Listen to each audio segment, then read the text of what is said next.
Normally, I don't get the chance to do my predictions because like the channel has become so busy right now. So I just felt like, you know what, since I have the opportunity to do these predictions, let me just do them while I still have the chance because I don't know if I'll get the chance to do them like this again. So before I start, while I'm still waiting for a few people to come through, there's information for one fight that I'm missing. So let me try and look for it while there's no one online yet. Uh, let me check before I start my predictions. I'm going to be looking at my research. Obviously, if you're new to the channel, like there are predictions on the shorts section of the channel. This is basically going to be a breakdown of every individual fight that's going to be on this card. A lot of people like to ask me, why did you pick this person? Why did you pick this person? So this is basically my answer to everyone who keeps asking me that question. This is why I picked those people. Um, let me see. Let me start because the only information that's missing is for Ismail Bonfim versus Vic Pichel, which I feel like I've researched so much, I should know everything about that particular fight. So maybe let me start. So yeah, let me start with Vic Pichel versus Ismail Bonfim. My official pick and my subscribers' official pick is going to be Ismail Bonfim, largely because I feel like I know he was exposed in his previous fights, but I, I still feel like he has a bit of potential. I think one of their biggest issues is cardio. It's not necessarily skill. Like a lot of their problems is based on cardio. If their cardio increases, I feel like they will be a force to be reckoned with in their respective divisions. So, and on another hand, Ving Pichel is like 41 years old, so it's kind of difficult for me to choose anyone who's 41 years old, especially under middleweight. If you are above middleweight, if you are in middleweight, even middleweight is a gray area, but if you are in middleweight, light heavyweight, and heavyweight, then it's you still have a shot, right? But if you are under those three divisions, then it's like there's a very slim possibility of anyone succeeding in those particular divisions. So because this is the only fight whereby the information is missing, I feel like I gave you the gist of why I'm picking this particular person. I don't like this, but I'll just make sure that I break down the rest of these fights accurately. So the official pick is going to be Ismail Bonfim. Moving on to the next one, which is going to be Costa versus Borges. Costa versus Borges. I like his name. Let's start with. Let's see. Let me analyze these particular fights and let's see. Um, let's see in terms of striking. I think they are both horrible defensively and offensively in terms of striking. They get hit a lot. Both of them, both Costa and Borges. I feel like they get hit too often, and which is never a really good thing. And then in terms of takedowns, I feel like I mean Costa has he shoots sometimes. He doesn't necessarily shoot very often. So that's going to be a little bit of a tricky situation. Let me see how this guy performs. Uh, please bear with me. I'm trying to actually.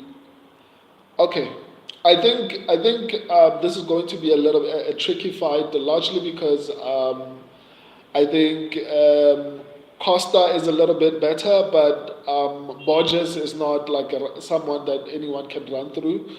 So yeah, Okay, I think something is wrong here. That's why I'm not sounding like coherent like my normal self. So let me just fix this and then I'll take the I'll continue. Please bear with me. Please bear with me. Where are these things? What's happening? What's happening? What's happening? So yeah, let me just continue with these ones. Yeah. So Kevin Borges does not necessarily shoot takedown. So this fight will probably largely be on the feet.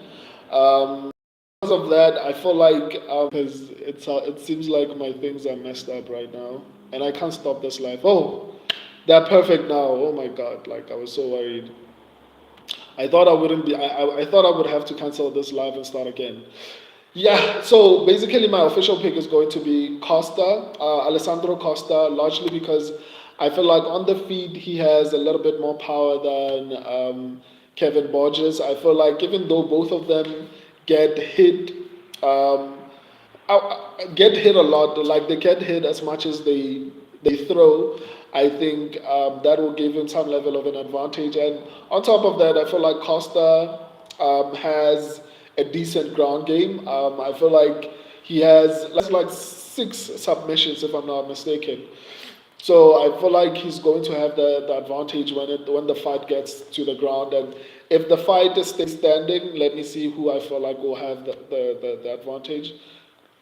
I mean, even if the fight stays standing, I feel like Alessandro Costa will still have some level of an advantage. So whether it's on the feet or on the ground, I feel like Alessandro Costa is going to have the advantage in this particular fight. So official pick is going to be Costa. Let me move on to the next fight. It's the ladies. The ladies, Dione Barbosa versus Ernesta. Yeah, Ernesta Karikati. I'm sorry if I butchered that name. So let's get to the fight. You know what? I feel like this is going to be a bit tricky, especially because it's women's MMA. Anything can happen. That's basically what I mean. But Ernesta is a very active fighter in terms of like when she's standing up, she throws a lot of punches. She throws like a significantly large amount of punches, or rather strikes. She throws a significantly large amount of strikes. The downside is her defense is horrible. She gets hit a lot. In terms of ground game, I feel like what do you call her? Dione Barbosa is going to have the advantage there because I feel like she is a very dangerous submission threat.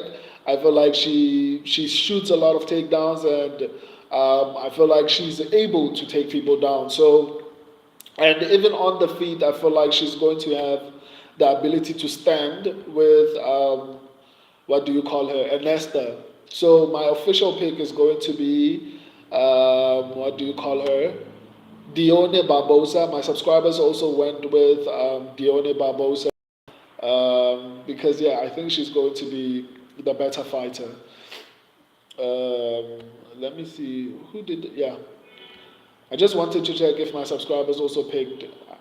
Um, but on to the next one, Malarkey versus Mauricio Rufy. There's not a lot of information on Mauricio Rufy. All I know that, but based on what I researched, I think he's a very talented fighter. He has um, a high finishing rate. He is a very competent prospect. That's why the UFC is matching him up against Jamie Malarkey. So my official pick is going to be Mauricio Rufy.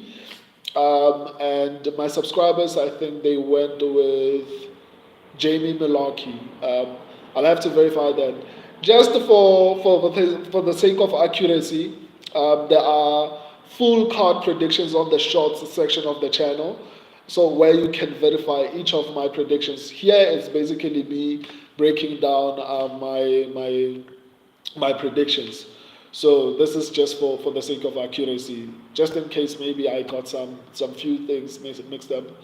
But yeah, my official pick is going to be Mauricio Rufy, and then my subscribers went with Jamie Milwaukee. On to the next one.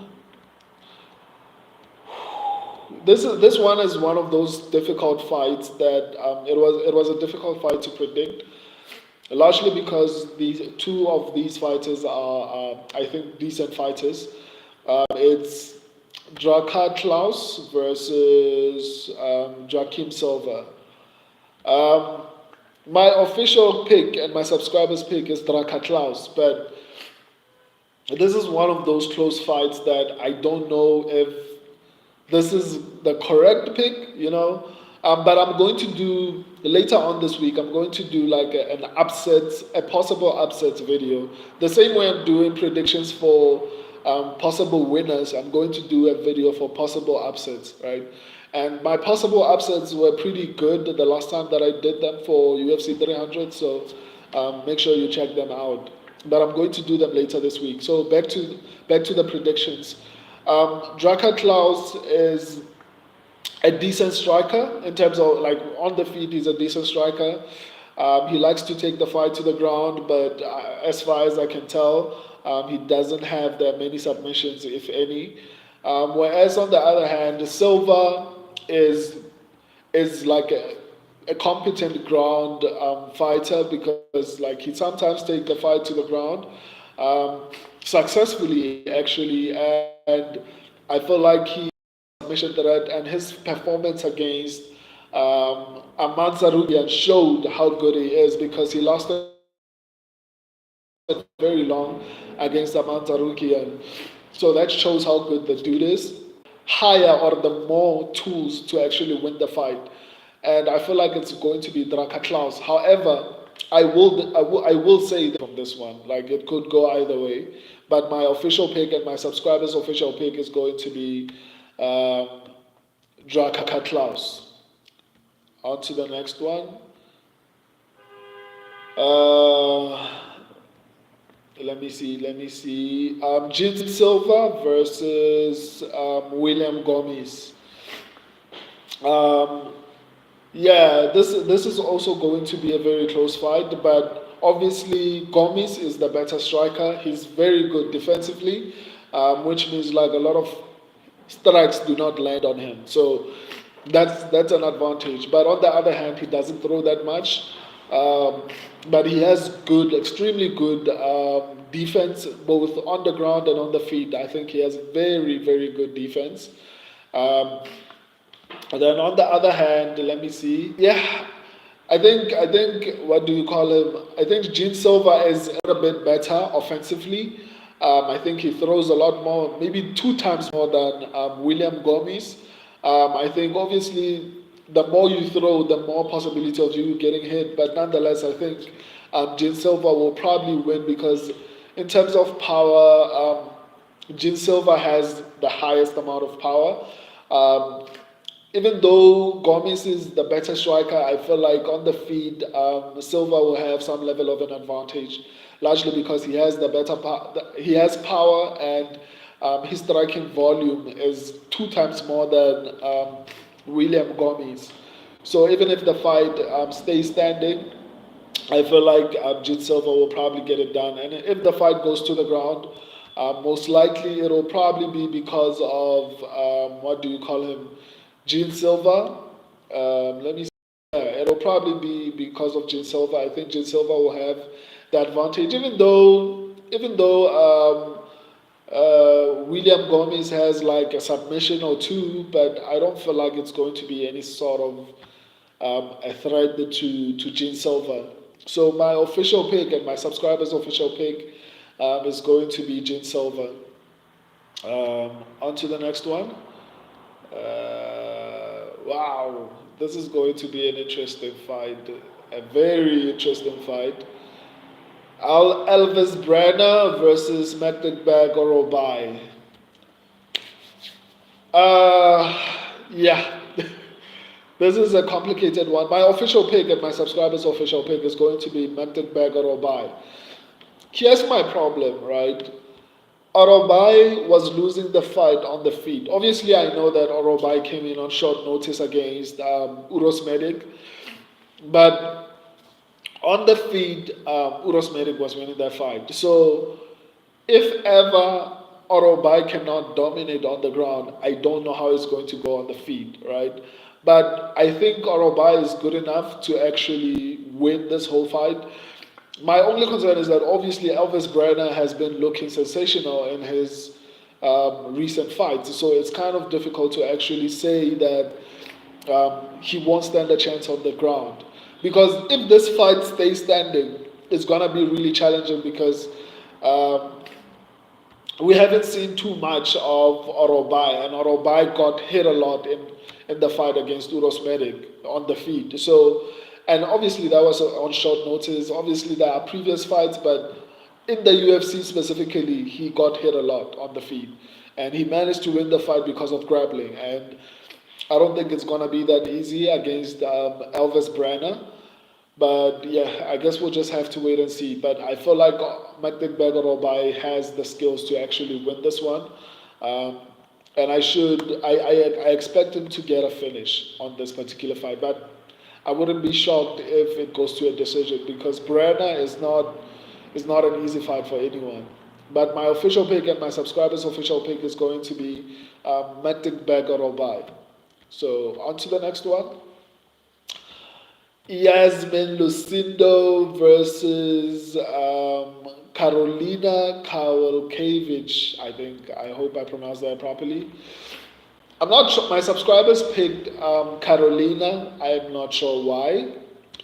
Because I feel like Yasmin Lucindo is going to run through this girl. Um, Even if it's not a finish, she's probably going to dominate for all 3 rounds. Let me just verify in terms of like the information that I have here. Yasmin Lucindo is very good defensively on the feet. Obviously, Carolina is also decent in terms of defense. But I feel like Yasmin Lucindo is very good defensively on the feet, and she's very good offensively on the ground. So these two things combined for me.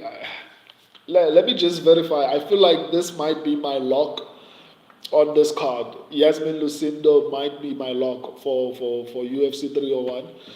Let me just verify.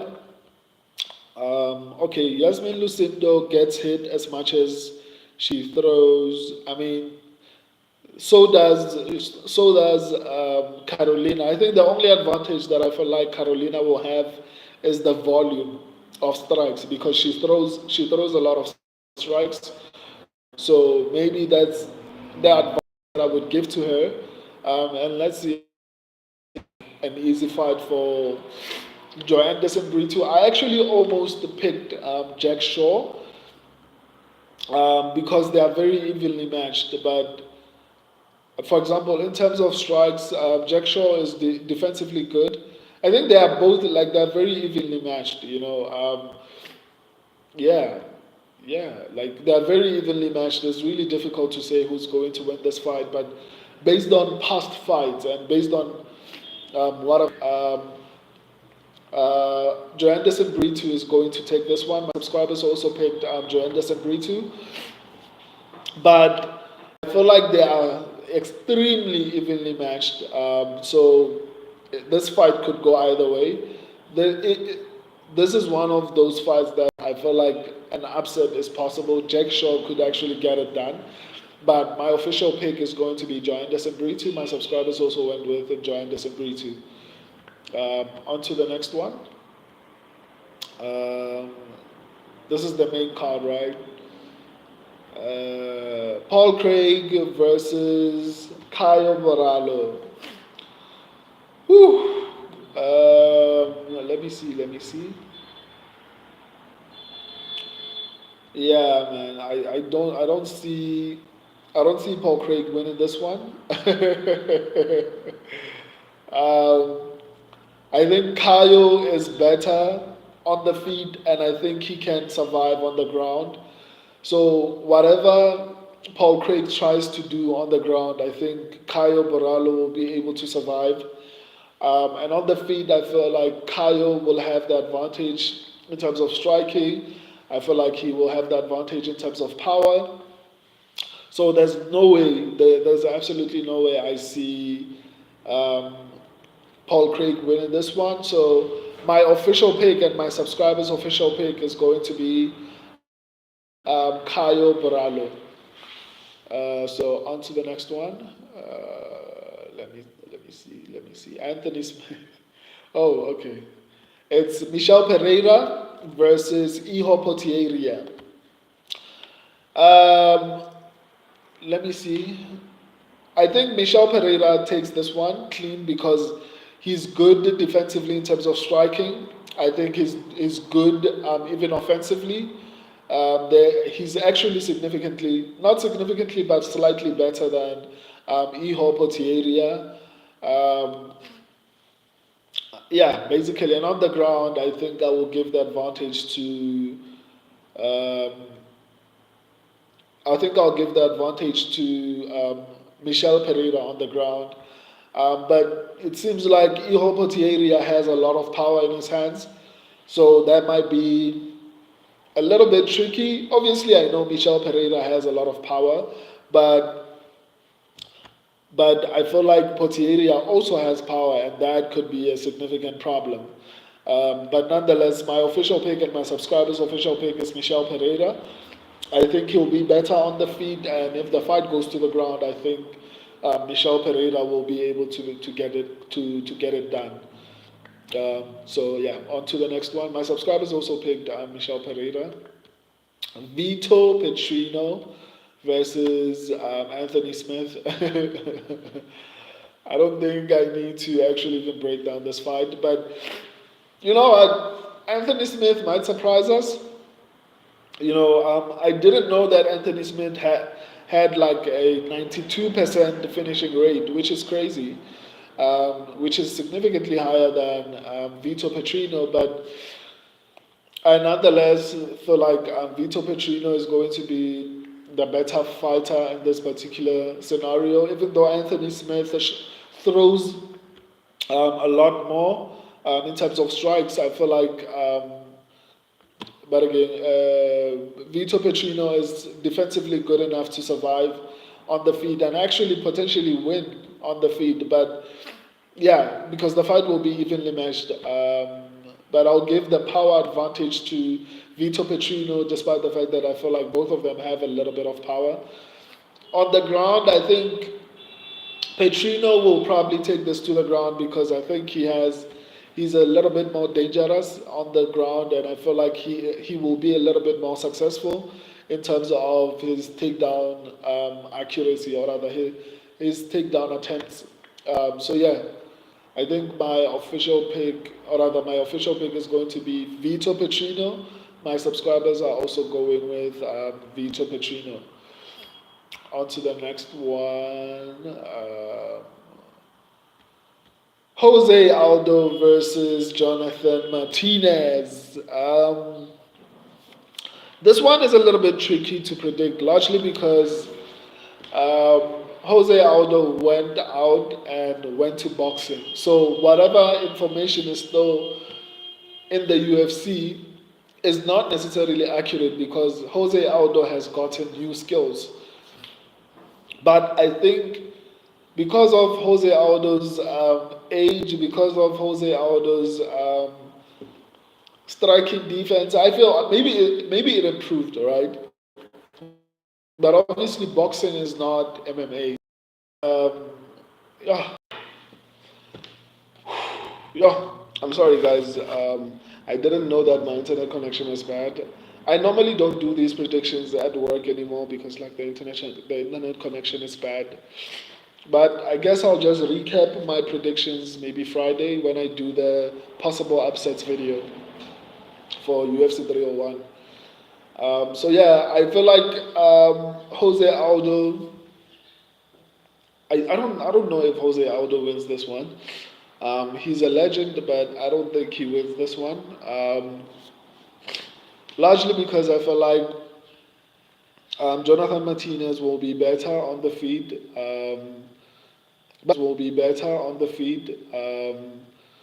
But I guess we'll see. And I mean, this is not boxing. Even though Jose Aldo has managed to get skills, this is not boxing. Even though Jose Aldo has managed to get skills in terms of boxing, I think Martinez can just use his kicks to manage distance and just avoid boxing range against Jose Aldo, which would be the smart decisions or the smart move for him. So I think Jonathan Martinez, if he's smart, he's going to avoid the boxing range and use his kicks to actually keep the distance, and I think that's probably what's going to happen. So my subscribers went with Jose Aldo. I went with Jonathan Martinez. On to the next one. Steve Erceg versus Alessandre Pantoja. Pantoja. Why is this our main event though? It's very draining to think that this is our main event. But nonetheless, both of them, I think both fighters are very evenly matched on the feet and potentially even on the ground. I think they are evenly matched. So for me, the deciding factor is going to be who has who has more experience, which is obviously Pantoja. Pantoja has fought the best in the division, and I think Steve Erceg has like 3 fights in the UFC.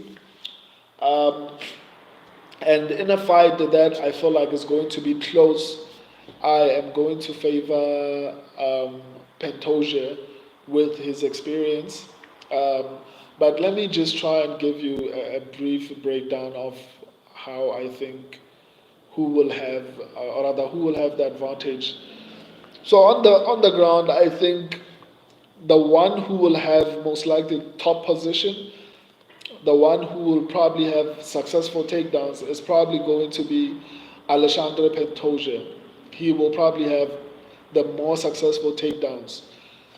And on the feet, in terms of striking, Steve Erceg maybe a slight advantage, not a big advantage, a slight advantage, but nonetheless it will be evenly matched. And in terms of power, let me see.